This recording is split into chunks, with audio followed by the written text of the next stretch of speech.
आंवला लोकसभा से बहुजन समाज पार्टी के प्रत्याशी सैयद आबिद अली का पर्चा हुआ बहाल। नॉमिनेशन करने के बाद अचानक बहुजन समाज पार्टी से दावेदारी करने वाले दूसरे प्रत्याशी सतबीर सिंह चौहान ने सिंबल के साथ नॉमिनेशन कराया था। इस वजह से पूरे शहर में खलबली मच गई। सैयद आबिद अली का पर्चा खारिज किया गया, लेकिन शाम 5 बजे के बाद नई सूचना मिली कि सैयद आबिद अली का पर्चा सही हो गया और बहुजन समाज पार्टी के प्रत्याशी सैयद आबिद अली ही रहेंगे। पत्रकारों से बातचीत करते हुए सैयद आबिद अली और मंडल कोऑर्डिनेटर ब्रह्मा स्वरूप सागर ने बताया कि सतबीर सिंह चौहान का सिंबल फर्जी था, इसलिए पार्टी हाईकमान के निर्देश के अनुसार सैयद आबिद अली ही बहुजन समाज पार्टी के प्रत्याशी हैं और फर्जी सिंबल वालों पर पार्टी कार्रवाई कराएगी। साजिश थी। जो सतबीर है जलालाबाद के रहने वाले, जहां के सपा प्रत्याशी नीरज मोरिया जी, उन्होंने फर्जी कूटनीति से फर्जी सिंबल बनाकर फर्जी बहन जी के साइन करके पर्चा दाखिल किया। लेकिन जब जांच हुई, बहन जी ने अधिकारियों को बताया, निर्वाचन आयोग उत्तर प्रदेश से शिकायत की, तो वो फर्जी साबित हुआ। उनका पर्चा खारिज हो गया। उनको कई बार माइक से ऐलान लगाया गया, लेकिन वो नहीं आए और मुझको बीएसपी का प्रत्याशी मान लिया गया। अब ये लिस्ट लग जाएगी, लेकिन साथियों इसमें केवल सतबीर जिम्मेदार नहीं है। इसमें सपा के जो प्रत्याशी हैं नीरज मोरिया जी और बीजेपी के जो कैंडिडेट हैं धर्मेंद्र कश्यप, ये दोनों जिम्मेदार हैं।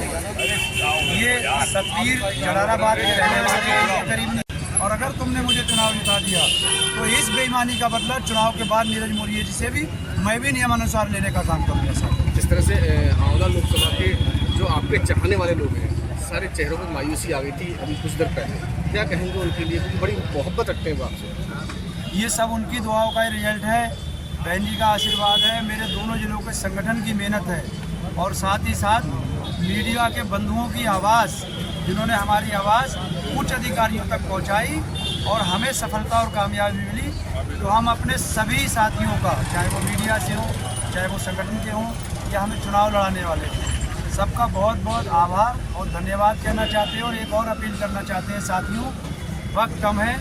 जो नीरज मोरिया जी ने आपके साथ छल कपट की है, इसका हिसाब लेना है। आज ही और अभी लोकसभा में डट जाइए, चुनाव लड़ना है और जीतना भी। 24 आंवला लोकसभा को लेकर जो विभिन्न प्रकार की बातें उठ रही थी, एक फर्जी जो कहते हैं फर्जी सिंबल के साथ भेजा गया है सतबीर के माध्यम से, उस पर हमने कानूनी कार्रवाई करते हुए पार्टी हाईकमान के आदेशानुसार थाना कोतवाली में एक प्रार्थना पत्र दर्ज करा दिया गया है। दीप कुमार सिंह, जिला अध्यक्ष बहुजन समाज पार्टी जनपद से, जो आंवला लोकसभा से जो फर्जी बातें उठ रही थी, वो सारी बातें समाप्त हो चुकी हैं। हमारे प्रत्याशी, हमारे उम्मीदवार सैयद आबिद अली जी हैं। उनको 7 तारीख को भारी बहुमत से हाथी के सामने वाला बटन दबाकर विजयी बनाना।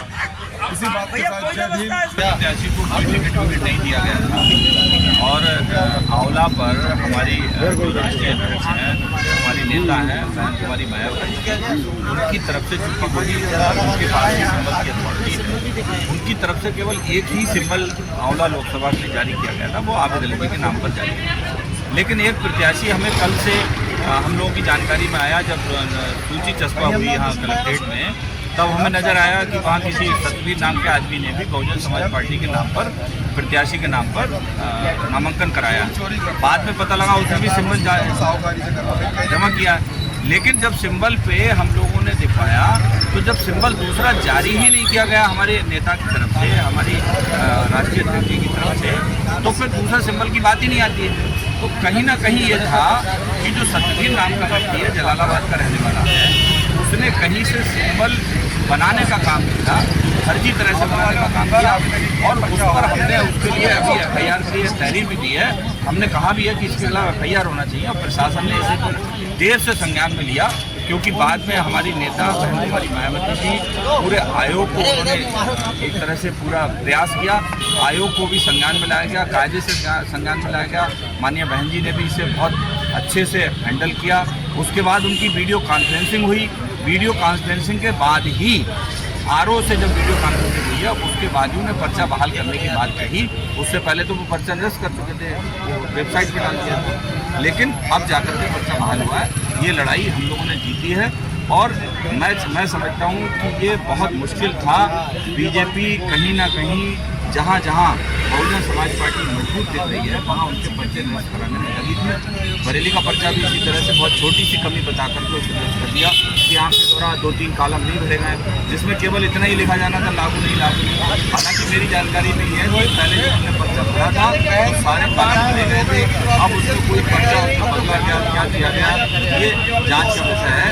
उनका पर्चा नष्ट किया गया। हालांकि ये आंवला का पर्चा बहाल हुआ है तो हम इसमें अपने नेता को भी धन्यवाद देना चाहते हैं, उन्हें बधाई भी देना चाहते हैं कि उनकी लड़ाई कामयाब हुई और हम लोग पर्चा बहाली हुई है। और हम मीडिया को भी मीडिया के तमाम बंधुओं को, मीडिया के साथियों को भी धन्यवाद देना चाहते हैं कि आपने बहुजन समाज पार्टी की आवाज़ बन करके अपने चैनल पर, अपने टीवी पर कहीं ना कहीं बात को उठाने का काम किया, जनता के बीच ले जाने का काम किया।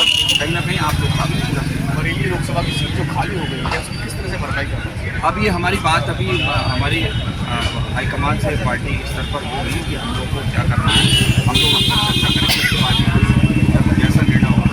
बरेली और आंवला की जो जनता है काफ़ी मायूसी उन लोगों के चेहरे पे आ चुकी है। क्या कहेंगे उस लोकप्रिय जनता को जो कहीं ना कहीं पार्टी के साथ जुड़ी है, आपके साथ जुड़ी है? देखिए, पार्टी के साथ जो पार्टी का समर्थक है, पार्टी का वोटर है, पूरी तरह से पार्टी के साथ खड़ा है, ये बात सही है।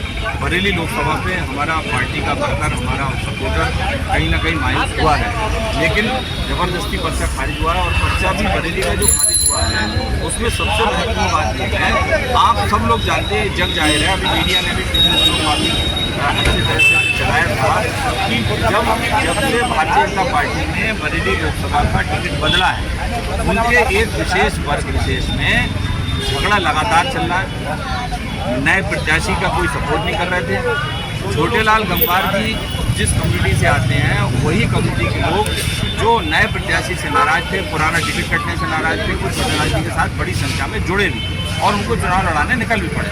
भारतीय जनता पार्टी को कहीं ना कहीं ये लगा कि ये सीट वो गंवा देंगे, छोटेलाल जी के रहते छोटेलाल जी को समर्थन मिल रहा है, इसलिए उन्हें मैदान से हटाने का काम किया।